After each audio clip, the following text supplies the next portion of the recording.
Hi, I'm Tom Barry with Wm.T.Spaeder Company. We're out at the Venango Multimodal building. There's a lot of progress done on the job now, so we're going to show you some of the things we've gotten done and how far along we are.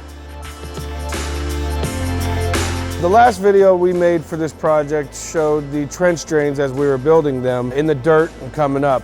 This is the final product of what your trench drains look like after we're done in the concrete pour. Right now we are in the rough-in stage where we're getting all our pipes into walls, everything that's hidden that you can't see. Basically the main plumbing part of this job is right now. Over here we have a bank of carriers. This is the women's room side. There's 2 toilets here and 2 sinks. The other side of this wall is a toilet, a urinal, and 2 sinks. This was assembled in our fab shop, sent out here, and then we put it in just as you see. Now all we have to do is test this, and they can drywall, we can turn this over. This is the upper part of the job, the mezzanine. This is where all our equipment is. We have large compressors here. We have water tank and air separator tank that get put on these pads that we poured.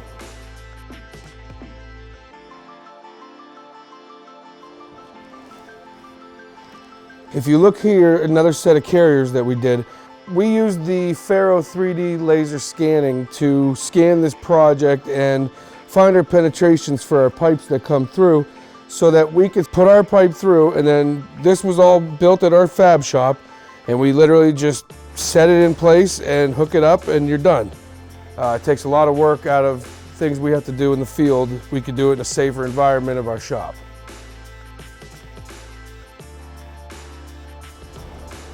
This is going to be a lube room.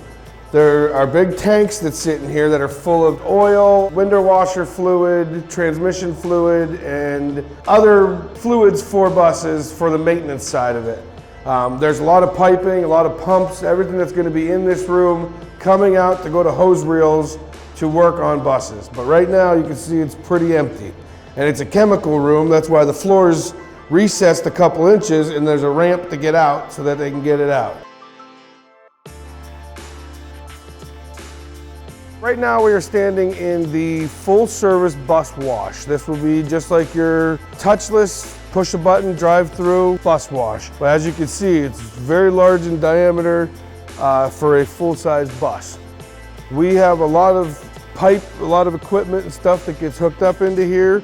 The bus wash company that supplies the equipment for the bus wash, they will put in all their big brushes and things like that, and then we have to hook water to and air to all the components of the bus wash.